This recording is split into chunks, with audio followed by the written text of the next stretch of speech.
This is the new BMW 3 Series Gran Turismo, and it's for people who need something with a little bit more space than a 3 Series Touring, but don't want to step up all the way into a 5 Series. The 3 Series GT has a wheelbase which is about that much longer than the normal 3 Series, and as a result you've got absolutely loads of legroom back here. In fact, there's more legroom than in the 5 Series. Now you can actually recline the rear seats like that, which is handy, and the car is quite wide as well, and so you can fit 3 abreast in the back if you need to, although this transmission tunnel will get in the way somewhat of the person who gets the middle seat. One thing to note is that the sloping roof line does mean that if you're sitting here, headspace isn't as good as in the more boxy Touring, and it's actually a little bit worse on this car because we've got the optional sunroof there, and it does actually eat into the headroom a little bit more. Overall though, the GT model is the best 3 Series for carrying rear passengers, and it's actually got the most boot space as well. All cars come with an electrically powered tailgate, although I know some people prefer just a normal manual system because it's quicker. But the boot you've got, like I say, is the biggest of any 3 Series. It's bigger than on the Touring with the seats up, and it's even bigger than the Touring with the seats folded, which you can do from back here easily using these handles. Now these partial shelves, they are solid, and you're probably thinking, where the heck do I put those? Well, look at this. This is nice and handy. They will fit in the underfloor storage compartment. It's a clever idea, isn't it?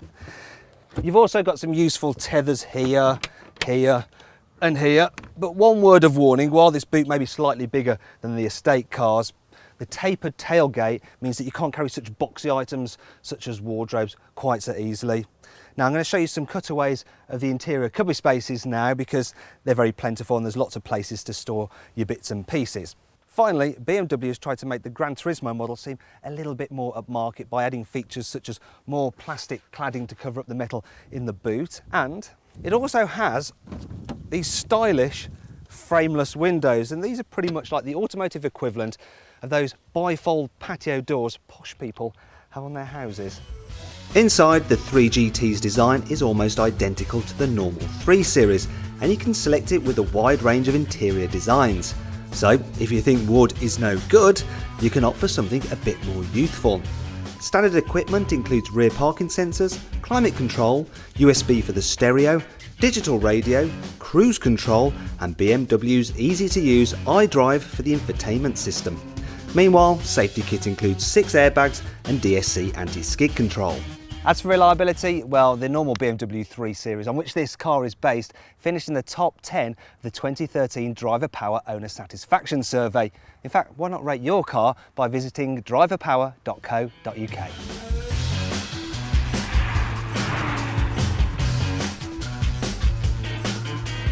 People who do lots of miles will be better off going for one of the 2-litre diesels. The best one though is the 320D, because that will do 0 to 60 in around 8 seconds and still return 57 miles per gallon. Part of the reason for the car's impressive economy is a number of aerodynamic features fitted to the 3GT.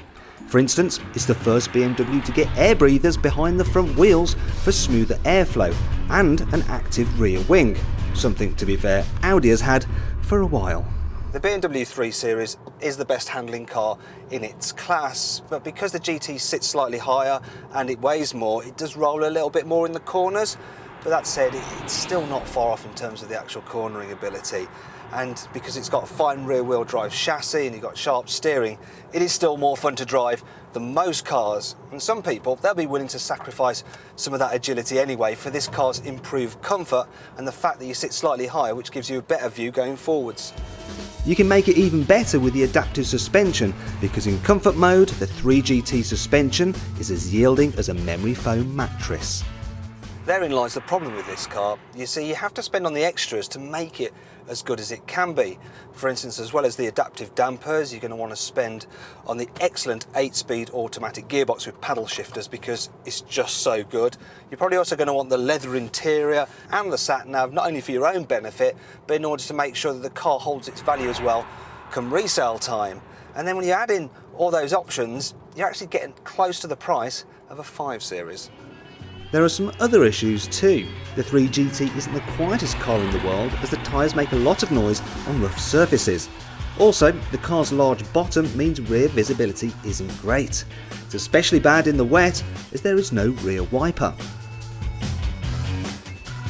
Finally, there's the fact that this car looks a little bit more bulbous than the normal 3 Series saloon, or even the Touring for that matter. However, for some people, its added practicality and even greater comfort means that the Gran Turismo will be the 3 Series of choice.